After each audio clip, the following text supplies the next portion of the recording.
சற்று முன் கிடைக்கப்பெற்ற மிக மிக முக்கியமான செய்தி ஒன்று வெளியாகி உள்ளது.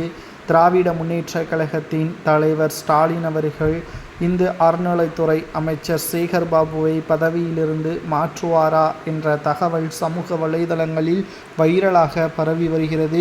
மீண்டும் ஆட்சியை அமைக்க வேண்டும் என்றால் ஸ்டாலின் அவர்கள் சேகர்பாபுவின் பதவியை பறிக்க வேண்டும் என்ற குரல் தற்பொழுது தமிழகம் முழுவதும் பேசும் பொருளாக மாறியுள்ளது.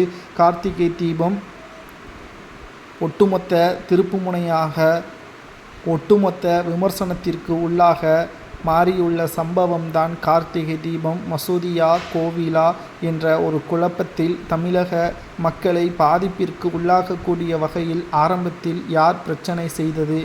சேகர்பாபுவும் இந்து அறநிலைத்துறை அமைச்சராக இருக்கக்கூடிய சேகர்பாபு அவர்கள் ஆரம்பத்திலேயே நவாஸ்கனி அவர்கள் திருப்பரங்குன்றத்தின் மலையில் பிரியாணியை சாப்பிட்டதை நேரடியாக கண்டித்திருந்தால், அதற்கு நவாஸ்கனி அவர்கள் வருத்தம் தெரிவித்திருந்தால் இந்த அளவிற்கு பிரச்சனை வந்திருக்காது.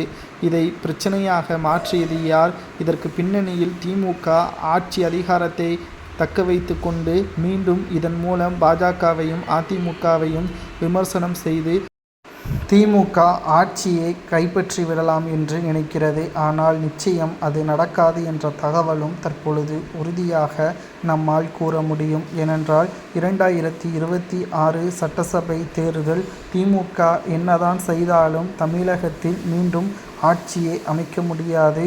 குறிப்பாக திராவிட முன்னேற்ற கழகத்தை பொறுத்தளவிற்கு சேகர்பாபு அவர்களை வைத்து குறிப்பிட்ட தொகுதிகளை வெற்றியடைய வைத்து விடலாம், திருப்பரங்குன்றம் விவகாரத்தை வைத்து என்று நினைத்து கொண்டிருக்கிறது. ஆனால் மக்கள் தற்பொழுது புரிந்து கொண்டார்கள்.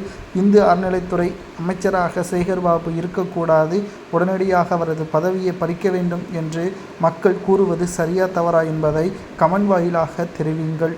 இன்று டிசம்பர் 6, குறிப்பாக திருப்பரங்குன்றத்தில் மலை மீது எந்த ஒரு அசம்பாவிதம் நடைபெறக்கூடாது என்பதற்காக போலீஸ் குவிக்கப்பட்டுள்ளது என்பதும் குறிப்பிடத்தக்கது.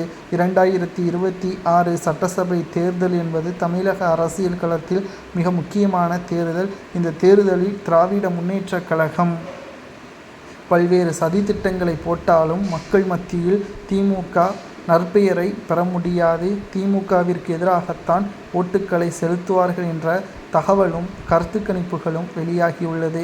அமைச்சர் சேகர்பாபுவின் பதவியை பறிக்கலாமா அல்லது அந்த துறையை மட்டும் மாற்றலாமா என்பதை பொதுமக்களாகிய உங்களது கருத்துக்களும், திமுக 2வது முறை ஆட்சி அமைக்கலாமா வேண்டாமா என்பதையும் கமெண்ட் வாயிலாக மறக்காமல் கூறுங்கள்.